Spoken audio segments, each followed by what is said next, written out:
Key, you've said McCarthy's seat is too hot to sit in. Long time. Has it changed? Has it cooled off? Still hot? He said a long time ago. Yeah, but and they sitting at 3-3, right? I had them at 2-4 at this point. I moved it to 3-5 now, based on the 49ers and the way they playing, Atlanta the way they playing, and the way that they got to go on the road, and the way that they're playing. The Cowboys don't look good for them. When you think about it, man, you never want to call for a coach to be fired, right? You just don't. But they sitting at 3-3, and we just had a conversation about Mike Zimmer. So now that you look down the line and you look at the staff, who you going to give it to? You can't give it to a defensive coordinator, Mike Zimmer, former head coach, whose defense is struggling, is one of the major problems. What you going to give it to Bone Fossil? That might be the only group that's doing anything on special teams. So you going to give it to him? So no. So Jerry's sticking with it until he can't stick with it anymore, which I'm fine with for now. But in terms of that seat being hot, he can't sit down.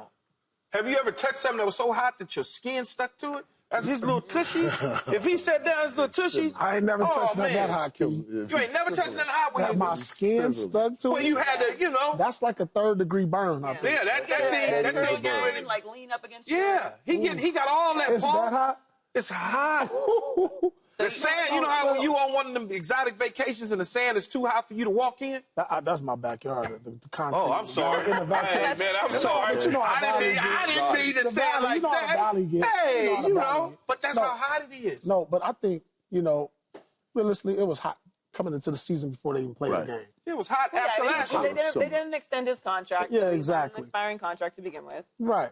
And so, is it any hotter than it was entering the season? When I think about it, it's the same as when he entered the season, because Key, going into the bye week, you had them 2-5. 2-4. So 2-4. They exceeded your expectations. No, because I moved the goalpost. When you look at the schedule, when you look at the schedule, they've won every game I feel like they were supposed to win, for the most part. Cleveland, the Giants, and then they snuck one out in Pittsburgh. Yeah, well, they 3-3. So I don't think it's any hotter than it was from 0-0. When they started training camp. No. Now, you got San Francisco. Listen, if they beat San Francisco, you're going to be putting some ice packs on this seat. Like, and everybody going to be calmed down. Well, now, Now, they ain't going to put no ice pack on the seat. They're going to turn it down. You said something there. You know what I'm saying? San Francisco will say something even bigger than just the season. So you're saying something there. But I said at the beginning of the year, it's on a summer. But it is certainly heated up. A little bit, not too much. And I believe what Jerry said. Jerry said, I haven't thought about that to this point. I believe that. I believe he haven't thought about that to right now. But you start putting on 2 or 3 more games like that. Yeah, like this, right. Like that. That thought will start changing. And he'll be just like Keyshawn, keep changing his mind, and he'll say, okay. How did I change my mind? I just moved the goalpost because I can't go 2-4, so I got to make them go 3-5. That's changing. That's not changing. I didn't change my mind. I'm allowed to switch up if I choose to do so too, though, Michael. Okay. Right? All right, I got you. Yeah. You got two That's tough not a change in your mind. That was just a different statement. You know you got two. Not a change. Hey, buddy, you know you got 2 tough ones coming up. San Francisco and Atlanta in Atlanta. And that's what I'm talking. And Key's right. Because if those games look like that game, then, hey, man, this thing in a full-fledged So, wait, that would be... It's in a full-fledged inferno. You can't just move it back. No, I'm saying that's 6, 7, 8. You got to stop. No, I'm thinking 8 games because the last time... No, I was just thinking the last time Jerry made an in-season move was with Wade Phillips, and they were 1-7. Does it matter how they lose, though? Like, say... Yeah, that's the kicker. That's the kicker. You're talking about the ultimate promoter. Like, yeah, because and Paul, the thing is, that's it. Like when you lose 47-9, to me, when I look at that, that tells me that like I'm maybe losing the ear of my players. You know what I'm saying? I understand. Like if it's more competitive, the effort didn't seem to be there. Yeah, and so like if you continue, like if you lost by like a touchdown or so, we wouldn't even be talking about this today. But they're just... I think the Niners open up a can on them, but that's just me. Yeah.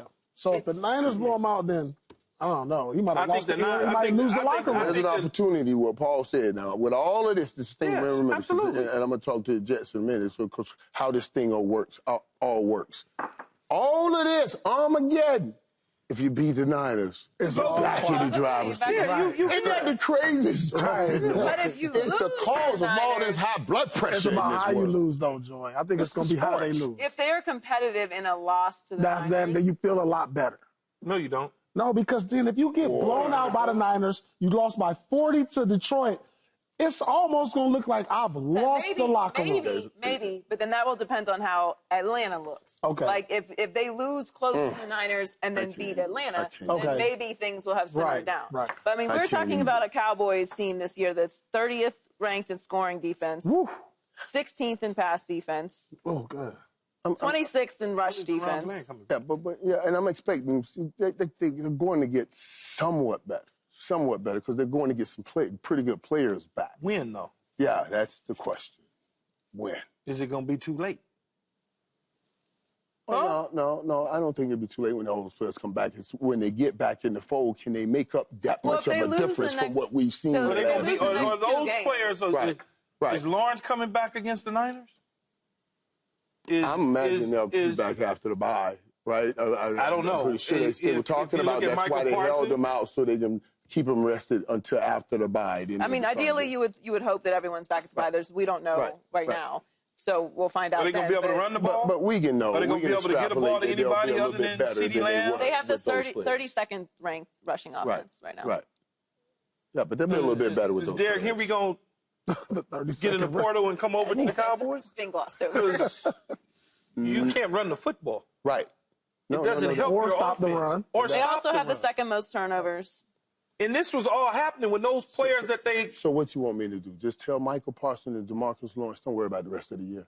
Just go home. No, I don't want you to tell them that. No, I want them to get out there and earn their keep. There's no question about it. I'm just telling you, when they were there, these are the same results. And we can't stop the ball. It's the same results, try to Coach. put together some kind of combination of them, too. You slow down the run and pick up a little bit of a run, and you can win a football. So would you say that Michael Irvin. This Niners game is kind of the season, depending on how it goes? You're coming off the bye. Obviously, it feels like the sky is falling right now. You have a horrible loss to the Lions. If they look, let's say they look similar to like they looked against the Lions. It's Armageddon. Don't look so coming towards Armageddon. But by the same token, if you come out and win this game some kind of way, then we're talking a whole So this really thing. is the most important game of the season. Right now because it's the next game. Could I ask you a serious question? And it's a game. And it's a game after sitting 10 days or 2 weeks on that sour taste in your mouth. So yeah, that makes that game the most important game. And like we talked about earlier, for later purposes, if somehow we do hit a run and get in the playoffs, now you know you at least beat that team. Yeah. Again. Right. Do you honestly, though, in all honesty, this is me you're talking to now. There ain't nobody else out there, but just me and you. We in a sidebar. Do you think, based on what we've seen over the last 2 weeks of the Dallas Cowboys, that they can go to San Francisco and win that game? Absolutely. You think so? Yes. You do, too. I know I don't. Well, they gave you confidence when they went in there and beat the Steelers. No, I don't. It didn't give me confidence. No, I don't. It took the last play. It took the last play. It took the last play. And before the last play, it took Dak Prescott to realize, oh, damn, he fumbled. Let me dive on it. You guys do know, all of these games are usually all tight. That's why we're talking so much about the way these games have fought, the NFL games, the way the Cowboys are playing, because we don't usually see these kinds of games. That's what makes this so great. This game against the Lions. Right. So in the games the Cowboys have played against the Niners prior to this, they had an opportunity to win them games late in the game.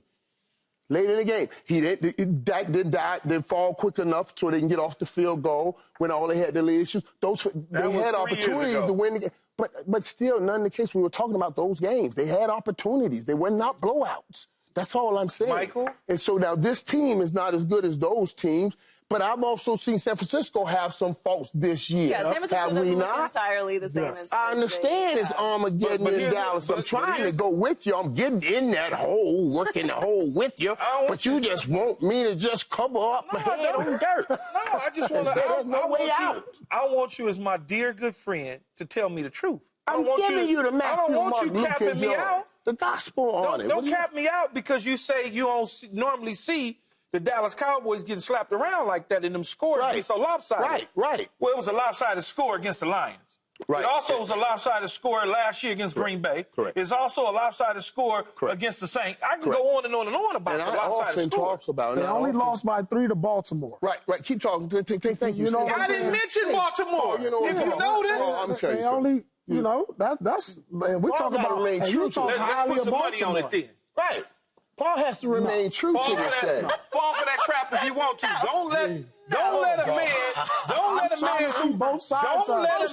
Paul. Don't let a man who's the all-time greatest Dallas Cowboy wide receiver to convince you anything about that team. Key, you got Baltimore number 2 in your big list. They only lost by 3. Yeah, but that was a beat Baltimore controlled the game. They beat Pittsburgh. They controlled it. Now, the Detroit Lions, you can throw that out the window. We're not even going to look at that tape. This can solve their problems and win. But see, the crazy thing about the Cowboys, they week in and week out. They can beat San Francisco and they lose to Atlanta. The same But we also talking about a San the whole Francisco thing is, team. too, when it gets like this, somehow, some way, and this is what I'm holding out hope since you said it, asked me about it, Keith. When it gets like this, sometimes they bond together and play their best game. I've always said that this team has the skill. It's a collective will. And I came into this season worrying about the relationship between the 3 top guys on this team because I get tweets from all of their families towards one another, darting towards each other. And I'm telling you, yes, I still believe they can do it. It'll take a monumental coming together, starting with those top 3, pulling everybody together, and making them have the collective will. But they do have the skill. They're not playing. They just got to play. No, not football team. Football family. They got to play family football where we cover one another, where I see you tapping when you're going out on the field, say, hey, just get a stop. I got you if you get a stop. I'll get a touchdown. I want to see them talking to each other, communicate, because the game requires all 3 phases, and I want to see those phases coming together, trying to work on a damn game plan to get a win. And if they decide, that's a decision. That's not a God-given gift. Oh, you need more talent. You need to run fast. You need to block better. That's a decision. If they make that decision, then hell yeah. Talk to us, Michael. Speak it, man.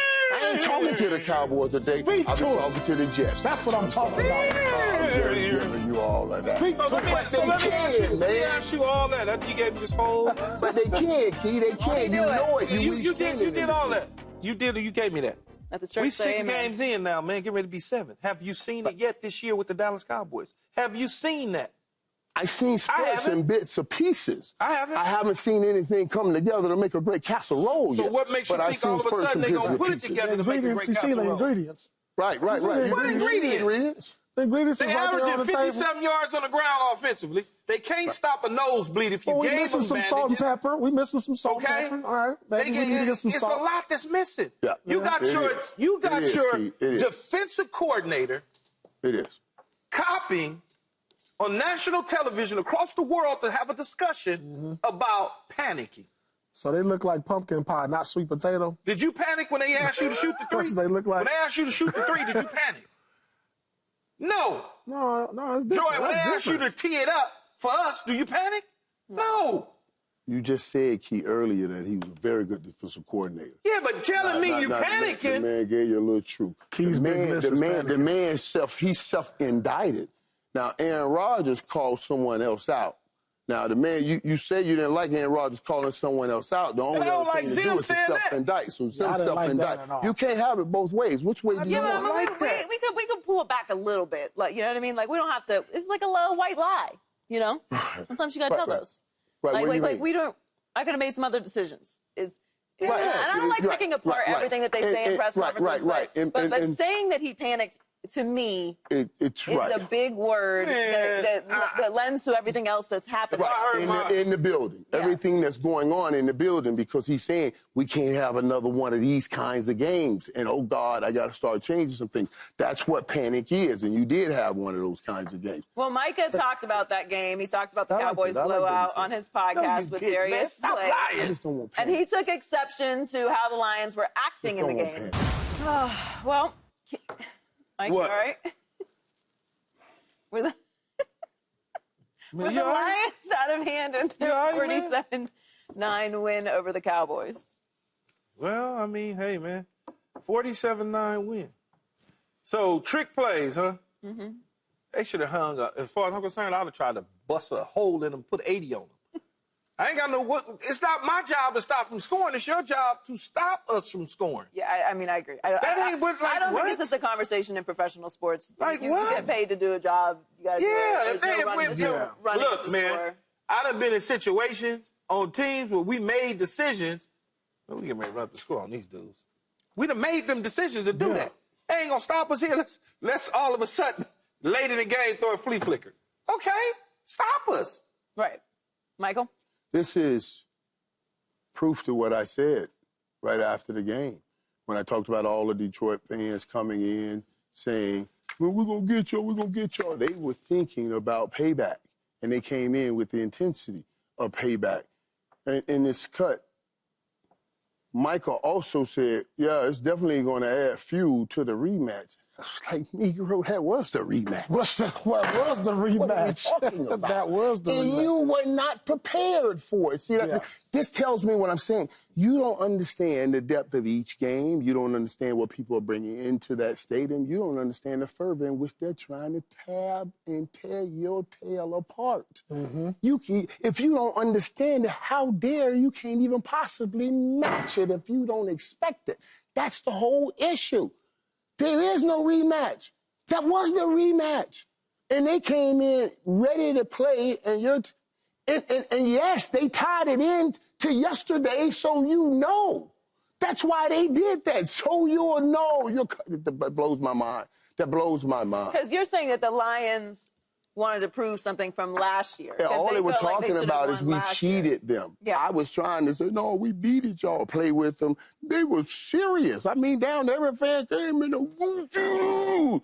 They were serious. And if they feel it, you know it's on the football field. Right. So and I'm saying the Cowboys got to match that intensity. They seem like they're the only ones that don't see what people are bringing to them. And they walk out there like, hi, buddy. Hi, buddy. Hi, buddy. They ran two trick plays with linemen. You got to stop. They was trying to capitalize on that. This is and they had to. Right. Right. Anytime you get the opportunity. On the line. Same thing happened last year. This is the deal. When they called it back. Cowboys, we call it America's team. They're one of the most loved teams and at the same time one of the most hated teams. You know what I'm saying? So think about this. You can look at your schedule. If you playing the Cowboys, you're going to be up for that game. I don't care what year it is, who's on the team. And it's similar to like you play the Lakers, the Yankees, the Boston. It's like it don't matter what year it is, certain brands, you're going to be up for. You get up for them. You get up for them. And that's what happens in this situation. They want to embarrass you. You can make a career. So nothing is Odell petty. Beckham Jr. one-hand catch catapulted him to Mars because it was against the Dallas Cowboys on a Monday night stage. That's what Paul is talking about. Right. So everybody's coming in because they understand the moment. That's what I'm talking about. Why don't the guys that wear the helmet understand the moment also? That's I'm gonna just shut the hell up. That's what Subscribe here to get the latest from Speak, and go watch a few segments from our other shows on FS1.